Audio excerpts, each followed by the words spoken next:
मैं भी इन्हें बहुत मानती हूँ। अगर वो हमारे बीच आज होते तो मुझे यकीन है कि वो हमसे मिलने जरूर आते। और मैंने भूख हड़ताल जो किया है ना, मुझे यकीन है कि वो भी हमारे साथ आकर के बैठे। यहाँ से जो है, जो इस धरती है, शिबू सोरेन की धरती नेमरा, यहाँ से आवाज गूंजेगी, आवाज उठेगी, यहाँ से स्टार्ट हो। हमारा बस एक ही उद्देश्य है कि जेपीएससी और जेएसएससी में जितनी भी गड़बड़ियां हमें धांधली हुई है उसमें रिफॉर्म हो जाए, सिस्टम में सुधार हो जाए। हमारी लड़ाई किसी भी व्यक्तिगत लड़ाई नहीं है, न ही हमारी लड़ाई किसी पॉलिटिकल पार्टी के विरुद्ध है। हमारी लड़ाई बस सिस्टम के विरुद्ध है। चाहती हूँ कि सरकार की ओर से भी, यहाँ हाईकोर्ट में भी कहा गया था कि वो 15 दिन के अंदर काउंटर एफिडेविट करें, वो वहाँ पे लाए। तो मैं भी यही चाहती हूँ कि वो आखिर लेट क्यों कर रहे, डिले क्यों कर रहे हैं। आप उसको कलेक्ट कीजिए, सारी चीजें तो है, कुछ भी छुपा हुआ नहीं है। जैसे सीजीएल का अगर मैं बात करूँ, उसमें तो 90% सीट बिक चुका है। जो बच्चे निर्दोष हैं, ठीक है, उन्हें सजा नहीं मिलनी चाहिए। मैं भी चाहती हूँ कि जिनकी नियुक्ति हो चुकी है, जो जेन्युइन स्टूडेंट्स हैं, उनको सजा नहीं मिलनी चाहिए, उन्हें उनका हक मिलना चाहिए। क्योंकि जेपीएससी और जेएसएससी के मामले को लेकर छात्र आंदोलनरत जयपाल सिंह मुंडा स्टेडियम में कई दिनों से थे। उनमें भूख हड़ताल पर बैठे हुए उनमें हबीबा जी है हमारे साथ, उनसे बातचीत करते हैं। वे देवेंद्र नाथ महतो के सहयोग के लिए वे खुद नेमरा के लोकैया ताल में पहुंचे हुए, जहां से ये भर्ती सुधार यात्रा जहाँ से निकलना है, शुरू होना है, वहां पे पहुंची हुई है। जहाँ पे दिसम गुरु शिबू सोरेन की आदमकद प्रतिमा है, वहां से माल्यार्पण करके यहाँ से यात्रा शुरू होगी। वैसे में जानने की कोशिश करेंगे, क्या कुछ दिशा निर्देश देना चाहेंगे आज कुछ? जी बिल्कुल। हम लोग यहाँ पे अभ्यर्थी स्टूडेंट्स हैं। भले ही लड़ाई अलग अलग तरीके से लड़ी गई थी, लेकिन सबकी विचारधाराएं एक थी। हम सब एक ही विचारधारा को लेकर के जेएसएससी और जेपीएससी रिफॉर्म को लेकर के यहाँ पे उतरे थे आंदोलन में, और हमें सफलता भी मिली है। ऐसी नहीं है कि हम लोग निराश होकर के लौटे हैं, हमें कामयाबी जरूर मिली है। बस यहाँ पे चीजें जो है थोड़ी सी, और जो स्टूडेंट्स इस भर्ती प्रक्रिया में थे, नियुक्ति हो चुकी थी, उनके थ्रू भी यहाँ पे आंदोलन किया जा रहा था, तो हाई कोर्ट के द्वारा इससे लगा दिया गया। तो इस चीज से बच्चे थोड़ा सा निराश हो चुके थे कि हमारे लिए सोचे, और फिर खुश करके फिर से हमें नाखुश कर दिया गया। तो मैं यही कहना चाहूंगी कि एक पक्ष तो खुश है, लेकिन जिन बच्चों का एग्जाम रद्द हो चुका था, उन बच्चों के साथ यहाँ पे नाइंसाफी हो रही है। तो मैं यही कहना चाहूंगी माननीय मुख्यमंत्री जी से, जिस तरह से आपने यकायक खुशियां दी, यकायक आपका इतना नाम हुआ, पूरे देश में नाम हुआ, सबने बहुत तारीफ की कि हाँ मुख्यमंत्री जी हो तो ऐसे हो। तो मैं चाहती हूँ कि इस चीज को आप बनाए रखें। हम लोग भी आपको बहुत मानते हैं, आप अभिभावक की तरह हैं। तो हम यही चाहते हैं कि आप अपनी तरह से अच्छा वकील यहाँ पे हायर करें, और बच्चों के लिए वहाँ पे वो अच्छे से लड़े। जो भी रिपोर्ट है, ठीक है, आप सीआईडी से ही कर रहे हैं, सीआईडी भी बहुत अच्छी तरीके से पहल कर रही है, मैं देख रही हूँ। तो क्यों नहीं आप उसको अच्छे तरीके से पेश कर रहे हैं? आखिर बच्चे इसमें निराश क्यों हो रहे हैं? वो इस तरह से उतारू क्यों हो चुके हैं? फिर से सड़कों पर क्यों आए हैं? कहीं ना कहीं आपकी तरफ से लापरवाही हमें नजर आ रही है। और मैंने पहले भी कहा था कि अगर सरकार की ओर से थोड़ी सी भी अगर लापरवाही बरती जाएगी, तो मैं और मेरे साथी जो है फिर से सड़कों पर उतरेंगे और आंदोलन करेंगे।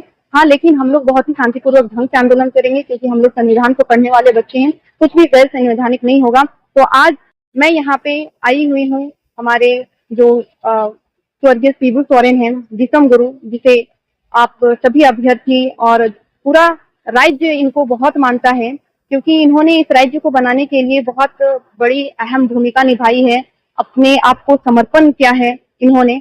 तो मैं भी इन्हें बहुत मानती हूँ। अगर वो हमारे बीच आज होते तो मुझे यकीन है कि वो हमसे मिलने जरूर आते। और मैंने भूख हड़ताल जो किया है ना, मुझे यकीन है कि वो भी हमारे साथ आकर के बैठते हैं और इस चीज के लिए लड़ते हैं, क्योंकि झारखंड के जल जंगल जमीन के लिए उन्होंने कितना कुछ किया, लड़ा है। और आज वही चीज हम लोग देख रहे हैं कि यहाँ पे रोजगार और निष्पक्षता, पारदर्शिता और भर्ती व्यवस्था के लिए आज बच्चों को यहाँ पे लड़ना पड़ रहा है। तो ये चीजें हम सबसे जुड़ी हुई हैं। उन्हें खुशी नहीं होगी कि उनके बच्चे यहाँ पे इस तरह से दर दर की ठोकरें खा रहे हैं। तो मैं यही चाहती हूँ कि हम सारे बच्चे आज जो यहाँ पे इकट्ठा हुए हैं, इसी उद्देश्य से इकट्ठा हुए हैं। यहाँ से जो है, जो इस धरती है, शिबू सोरेन की धरती नेमरा, यहाँ से आवाज गूंजेगी, आवाज उठेगी, यहाँ से स्टार्ट होगा, माल्यार्पण होगा। उसके बाद ये न्याय की शुरुआत यहाँ से होगी और पूरे 24 डिस्ट्रिक्ट में होगा। और बच्चे इसमें जोरों शोरों से भाग लेंगे, क्योंकि हम लोग न्याय यात्रा निकाल रहे हैं, हम लोग यहाँ पे पारदर्शी यात्रा निकाल रहे हैं। हमारा बस एक ही उद्देश्य है कि जेपीएससी और जेएसएससी में जितनी भी गड़बड़ियां हमें धांधली हुई है उसमें रिफॉर्म हो जाए, सिस्टम में सुधार हो जाए। हमारी लड़ाई किसी भी व्यक्तिगत लड़ाई नहीं है, न ही हमारी लड़ाई किसी पॉलिटिकल पार्टी के विरुद्ध है, हमारी लड़ाई बस सिस्टम के विरुद्ध है। अच्छा, आप लोगों का, छात्रों का जो डिमांड था कि परीक्षा रद्द हो, वो तो रद्द हो गया, और जांच की बात है तो जांच भी जारी है, इस पर क्या कहेंगे? कोर्ट की तरफ से स्टे लगा गया, तो उनकी क्या गलती है, जो खुद कह रहे हैं? जी बिल्कुल, मैं माननीय न्यायालय का यहाँ पे सम्मान करती हूँ, उनके आदेशों का मैं सम्मान करती हूँ, वो सर्वोच्च है। लेकिन यहाँ पे मुझे थोड़ी सी लापरवाही बिल्कुल नजर आ रही है सरकार की ओर से, क्योंकि वो अच्छे वकील वहाँ पे नहीं दे रहे, और अगर वकील वहाँ पे जा रहे हैं तो वो वहाँ पे बोल क्यों नहीं रहे हैं कुछ भी, अपने तरफ से वो अपने एविडेंस क्यों नहीं रख रहे हैं। आज भी सुप्रीम कोर्ट का आज आदेश आया है कि राज्य के मुख्यमंत्री को इस जेपीएससी और जेएसएससी के मामले को। जी बिल्कुल, तो वहाँ से भी सुप्रीम कोर्ट से भी आया है कि वो जेएसएससी और जेपीएससी को लेकर के वहाँ पे वो दे, अच्छे से साक्ष्य प्रस्तुत करें जो भी आपके पास है। तो मैं यही चाहती हूँ कि सरकार की ओर से भी, यहाँ हाईकोर्ट में भी कहा गया था कि वो 15 दिन के अंदर काउंटर एफिडेविट करें, वो वहाँ पे लाए। तो मैं भी यही चाहती हूँ कि वो आखिर लेट क्यों कर रहे, डिले क्यों कर रहे हैं। आप उसको कलेक्ट कीजिए, सारी चीजें तो है, कुछ भी छुपा हुआ नहीं है। जैसे सीजीएल का अगर मैं बात करूँ, उसमें तो 90% सीट बिक चुका है, और इसका पूरा का पूरा साक्ष्य है हमारे पास। तो आप उसको वहाँ पे प्रस्तुत क्यों नहीं कर रहे हैं? मैं चाहती हूँ कि उसको प्रस्तुत करें और बच्चों को न्याय मिले।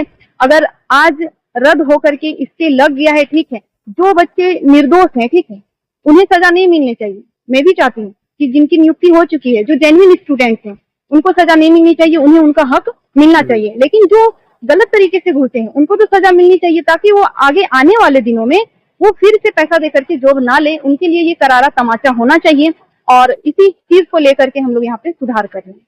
ये आप किस परीक्षा में परीक्षा दिए हैं? अजी मैं शुरू से तो जेएसएससी और जेपीएससी की दे ही रही हूँ, सीजीएल का भी दिया था और जेपीएससी का लगातार दे रही हूँ। छात्र नेत्री है जो कई दिनों से भूख हड़ताल पर भी जयपाल सिंह मुंडा स्टेडियम पर आंदोलनरत थी। इनकी तबीयत भी काफी खराब होने की वजह से भी कि जो है छात्रों का डिमांड जो है वो लगातार संघर्ष इनका जारी रहा। चलिए मिलते हैं अब अगले वीडियो पे।